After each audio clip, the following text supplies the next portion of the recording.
Hello, this again is Dennis Swindle, the minister with the Milan Church of Christ in Milan, Michigan. And I want to thank you for joining me in this series that I call, Is the End Near? Is the End Near? And FYI, I'm going to attempt to wrap up this series just as quickly as possible, so I'll be moving rather quickly. Now, the reason for this study is because the coronavirus, along with its global effects, has prompted many people to wonder, is the end of the world close? And serving to intensify this speculation, the recent riots prompted by the very tragic death of George Floyd at the hands of police officers in Minneapolis, Minnesota. Moreover, some people claim that Jesus actually predicted the events currently happening in the world all the way back in Matthew, the 24th chapter. So the main objective, goal, purpose of this study is to determine whether Matthew 24 teaches that the COVID-19 pandemic and its worldwide effects, along with other things such as these riots, are signs that the end of the world is near. And with that, please grab a Bible, pick up your Bible, and open it to Matthew, the first gospel of the New Testament, Matthew chapter 24. Now, let me ask you a very important question. Do you recall the context? Now, if you've been keeping up with these studies, I'm sure you have an idea. But let me tell you something interesting. If you were to ask 20 different people, what is the immediate background or context of Matthew chapter 24? I would be surprised if more than 2 or 3 out of 20 could really tell you what the context is.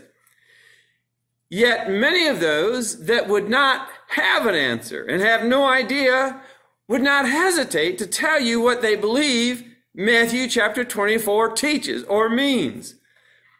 And here's the problem with that.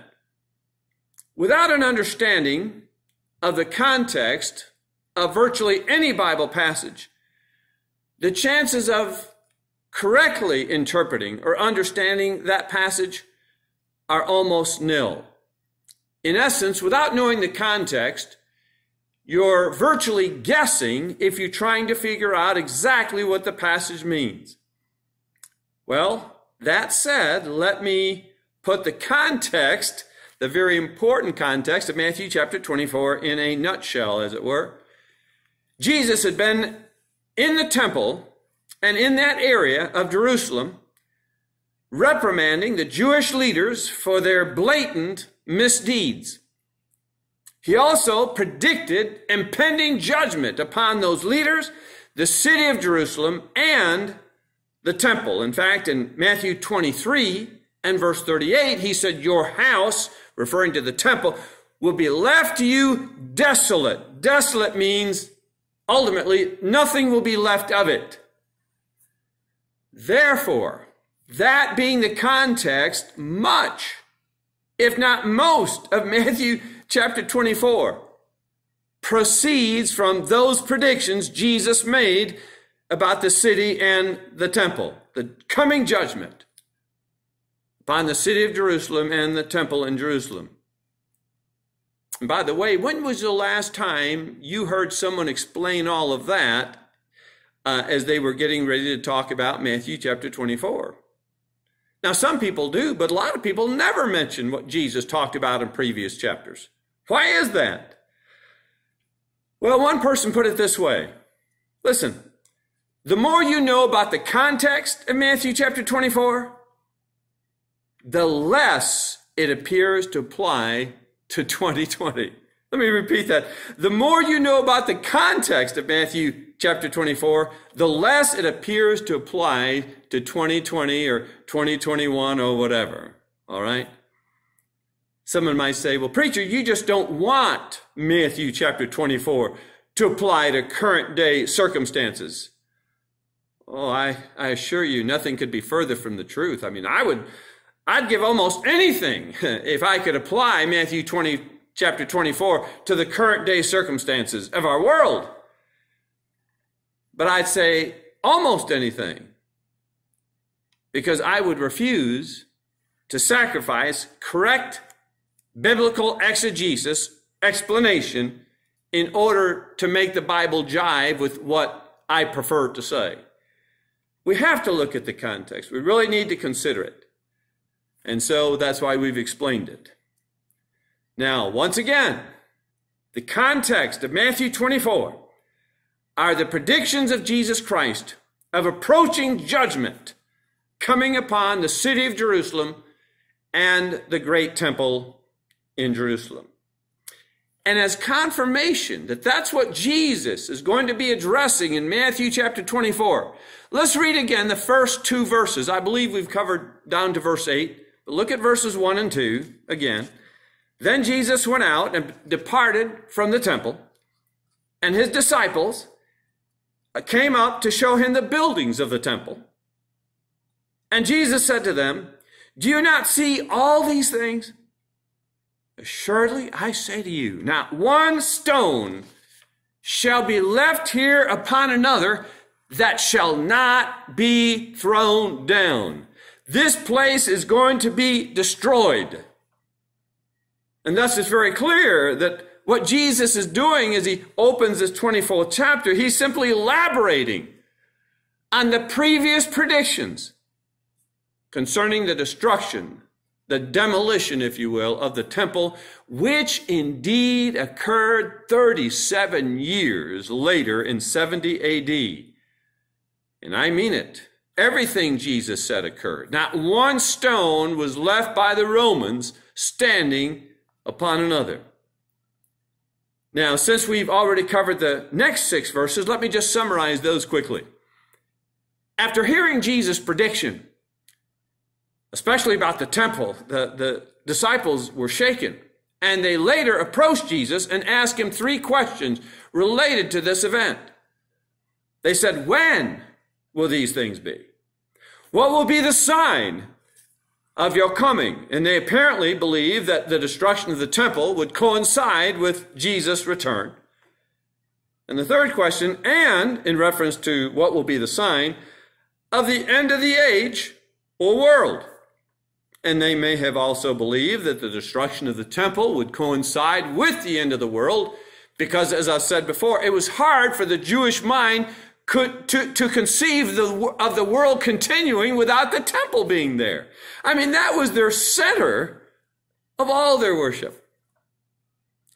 Well, Jesus proceeded to warn and predict of false Christ who would attempt to rally Jews in an uprising against Rome. And by the way, this happened. This happened. And then let me read verses 6 through 8. Jesus said, "And you will hear of wars and rumors of wars. See that you are not troubled." Isn't that amazing? Some of the very things that people today say, "Oh, when you hear of these things, when you hear wars and rumors of wars, you better start getting anxious. You better start looking for the end to come." What did Jesus say? See that you're not troubled. Not that you wouldn't be concerned about those who would suffer, but in terms of the end, and again, the context is the end of Jerusalem and the temple, don't let that trouble you.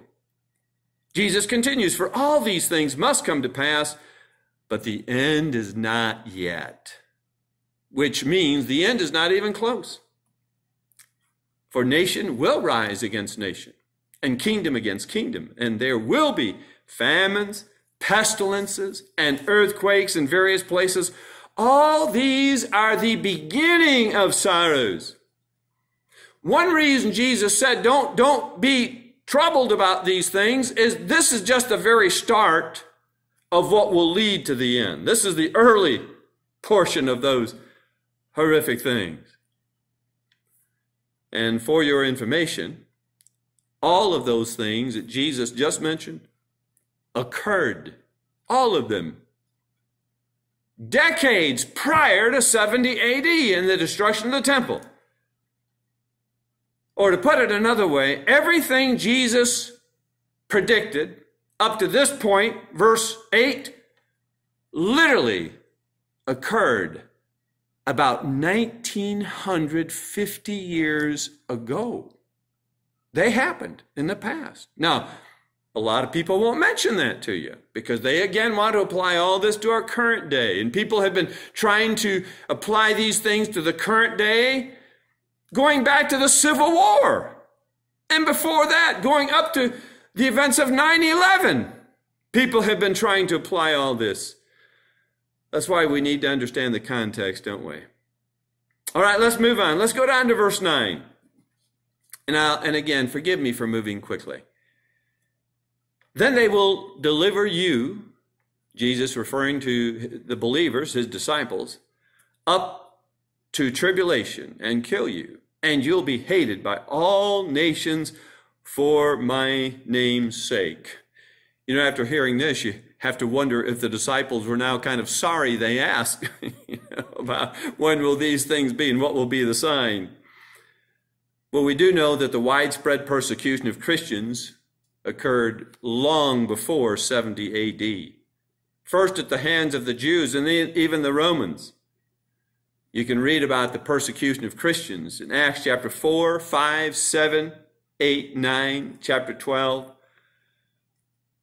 The Christians were hated by the majority of the Jews and the Romans and even the Greeks. I'm told that the first organized Roman persecution of Christians began in AD 64 under Nero, when he apparently decided, in order to renovate the city of Rome, had it ordered to be burned down. He blamed the Christians for doing that. Tacitus, a Roman historian, wrote this about the persecution of Christians at the hands of the Romans. He said, mockery of every sort was added to their deaths, covered with the skins of beasts, torn by dogs, and perished, nailed to crosses, doomed to the flames, and burnt to serve as nightly illumination. The very things Jesus predicted would happen to many of his disciples and believers indeed did happen before 70 AD. All right, verse 10. And many will be offended, and this tragically would have reference to believers or marginal believers, and betray one another and will hate one another. So some of the weaker Christians or marginal Christians would eventually betray their friends, even relatives, to save their own skins. And that happened. Verse 11. And this is similar to what he said back up in verse 5. Then many false prophets will rise up and deceive many. As the conditions of the world, and especially the Jews under Roman domination, began to deteriorate, more and more false Christ arose, Jews arose, and sometimes others who claimed to be the Messiah, the Savior, to lead the Jews successfully against Roman oppression. And even the New Testament tells of such things. In 1 John 4, verse 1, John says many false prophets have gone out into the world. 2 John 7, many deceivers have gone out into the world. And again, the main agenda of these false messiahs was to incite insurrection against the Romans, which they did not do very well. In fact, they were defeated. Verse 12, and because lawlessness will abound, the love of many will grow cold. Due to the pressure, the intense stress resulting from these things Jesus has mentioned, the wars, the disasters, persecutions of false teachers, some Christians did depart from the faith. They just gave up. They returned to the world. Paul predicted such would happen in 1 Timothy 4, verse 1. The Spirit speaks expressly that some will depart from the faith. Verse 13, but he who endures to the end, that is, endures in his faith in Jesus Christ, in the promises, and even the predictions of Jesus, shall be saved. Shall be saved. And Jesus wasn't only referring to spiritually saved here, physically saved. They would survive the coming destruction, the slaughter of Jews that would occur in 70 AD. And verse 14, very significant. Listen carefully. Jesus said, and this gospel of the kingdom, the gospel of Jesus Christ, the saving gospel about the death, the burial, and the resurrection of Jesus Christ, will be preached in all the world as a witness to all the nations. And then, only after that happens, the end will come. The end will come. The end of what? The end of the world? Although that's possible. What is the context? Where's all this coming from? Jesus' prediction of the end of Jerusalem and specifically the end of the temple. Could this be the end Jesus had in mind there in verse 14? Well, just for sake of argument, let's pursue that possibility to see if it makes sense. As my grandfather would have said, let's walk down this trail of peace, see where it leads us. And remember, up to this point, everything Jesus predicted, the wars, famines, pestilences, earthquakes, false prophets, all of them happened years or decades before 70 AD, before the destruction of the temple. But in verse 14, again, let me just reread that. And this gospel of the kingdom will be preached in all the world as a witness to all the nations. And then, after that, the end will come. Question. Prior to 70 AD, prior to the destruction of the temple, did the gospel get into all the world? Yes. Yes. And again, some people may not say that or admit that, but that actually happened. How do we know? The Bible tells us. I'm reading from Colossians chapter 1, beginning with verse 3, which was written around in the early 60s anyway, 60 AD.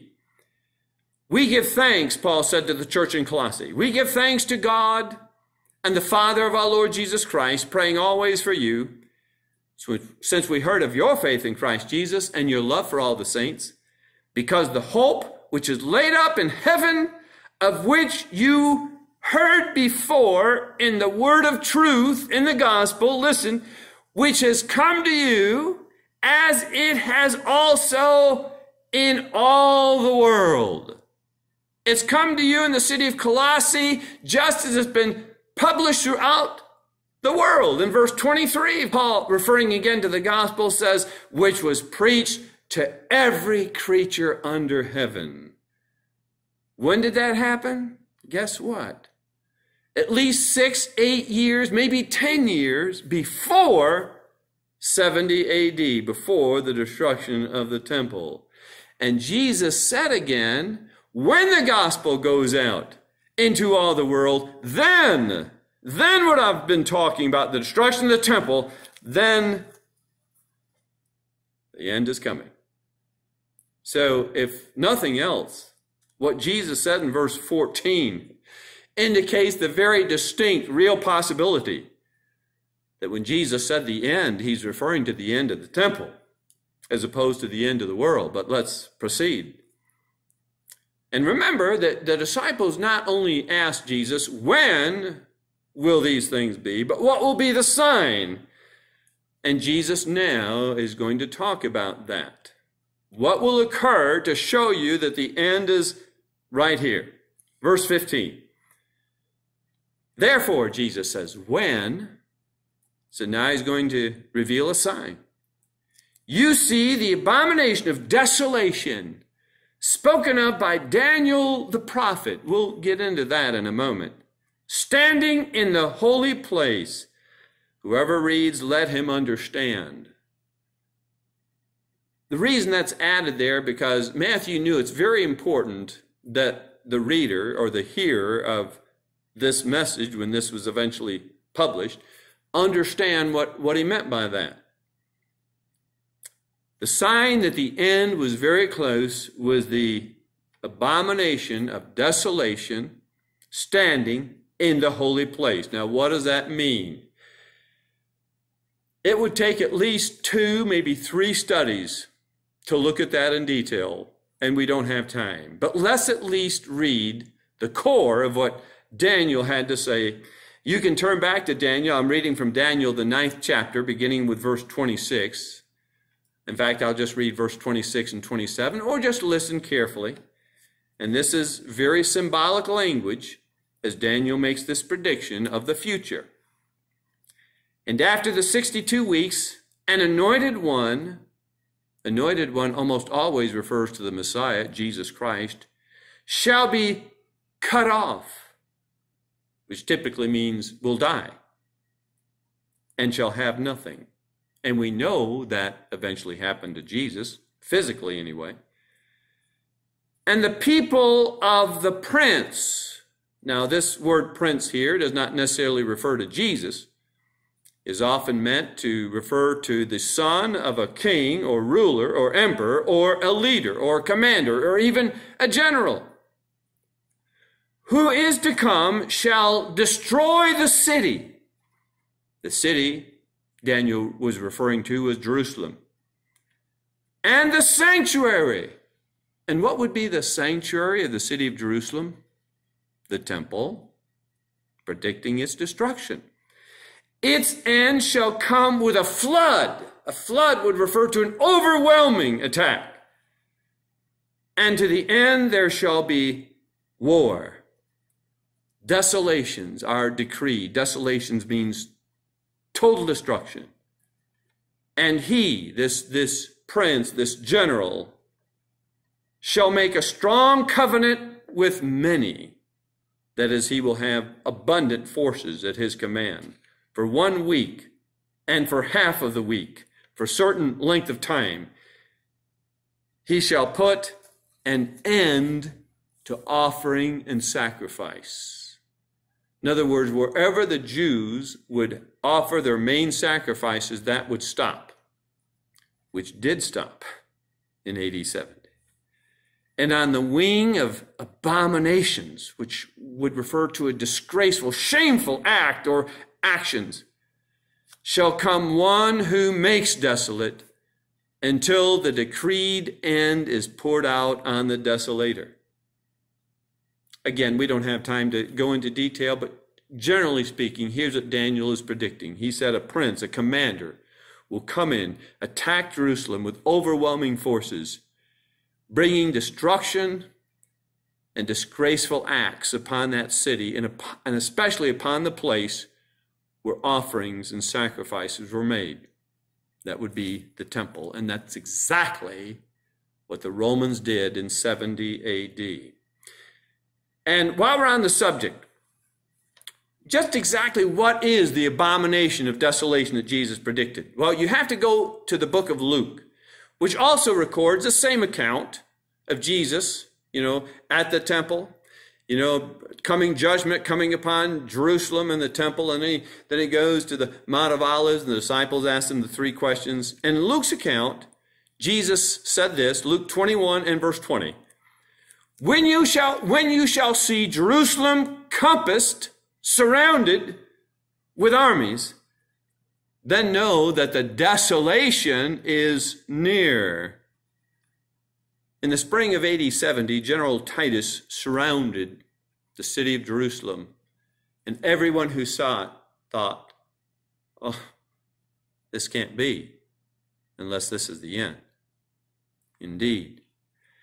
And the ultimate abomination of desolation occurred when the Romans not only entered the city, but placed their Roman eagle standards throughout the temple and began offering these profane idol sacrifices to their idols in the temple in Jerusalem upon the altar. Well, Jesus' main point is as soon as you see that Jerusalem has become surrounded by the enemy, that's a sign that the end is very, very close. Verse 16, and again, forgive me for moving on. So much more could be said. Then, once you see this, let those, speaking of believers, who are in Judea, flee. Run for your lives. Flee to the mountains. Folks, at this point, let me reread that, especially for those who claim that this refers principally to the end of the world. Jesus said, then let those, once you see the abomination of desolation standing in the holy place, who are in Judea, flee, run to the mountains. Well, if Jesus is talking about the end of the world, what good would it do to run for the hills, to run to the mountains? I mean, what shelter would they provide you if the world is coming to an end? I mean, right? Can you see that point? However, when the city of Jerusalem, and especially the temple, are about to come to an end, there would be a brief opportunity for believers to flee, to get away to the nearby hillsides and mountains to escape the slaughter. Now, someone may ask, and it's a fair question, well, hold it. If the abomination of desolation began when the Roman legions surrounded the city of Jerusalem, how would anyone be able to get out then and run for the hills? Shortly after initially encircling the city with his legions, General Titus withdrew briefly, and there were huge gaps in the legions surrounding the city where there were easy pathways to get out. And that allowed an estimated thousands of Christians to escape to the mountains of Perea. Verse 17. Jesus continues. And again, the emphasis here is to show that, or the reason I'm emphasizing this is to show that this could not be referring to the end of the world, but the end of the city and the end of the temple. He says, verse 17, let him who is on the housetop not go down to take anything out of his house. The point is, get out, flee when you see this, when you see the city being surrounded. Then don't pack, run. Run. There's no time to spare. Now, one thing that was interesting in the times of Jesus, most of the houses in Jerusalem had flat roofs and either connected to other roofs or were so close you could easily hop from one roof to another.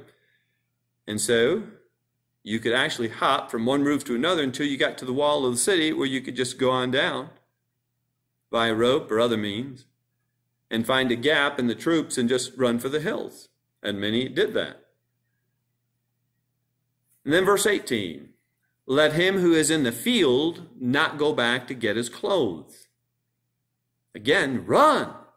When you see this happening, just get out. Better to escape with your life than to die with your suitcase in hand, right? And again, if Jesus was referring to the end of the world, there'd be no place to run. Just stand where you are. Verse 19 and 20, and we'll actually have to close this study here, or this specific lesson. But woe to those who are pregnant and those who are nursing babies in those days. Now, if this were referring to the end of the world, it would make no difference if you were pregnant or nursing a baby, right? But if you're trying to run for your life, it'd be harder, much harder to run if you're nursing a baby or if you're 7, 8, 9 months pregnant, right? Make absolute sense. Verse 20, and pray that your flight, that word means escape, may not be in winter. May not be in winter because often traveling would be treacherous during winter conditions or on the Sabbath. Getting out of the city would be more problematic on the Sabbath because the gates were typically closed and because there was a surplus of people in the city. It'd just be harder to get out. But I appreciate the fact that Jesus tells his followers in verse 20 to pray about this. Pray that your flight may not be in winter. Pray that it comes at an opportune time that'd be much easier to travel. Just reminds me of James 5:16, the fervent, effective prayer of a righteous man avails much. Prayer is so important, and we need to be praying today. I know you are. Keep it up. All right, we're going to pause right here. Although there is far, far more to come. But I hope that at least it's become apparent that Jesus' predictions, up to this point, predictions of what? Wars, famines, pestilences, earthquakes, false prophets, lawlessness, the preaching of the gospel throughout the world, and even the abomination of desolation. We're not referring to the end of the world, but to the end of the temple in 70 AD. All of those things, without exception, did indeed occur before 70 AD. As I said earlier, there is so much more to come, so please stay tuned for part 5 of Is the End Near? May God bless you.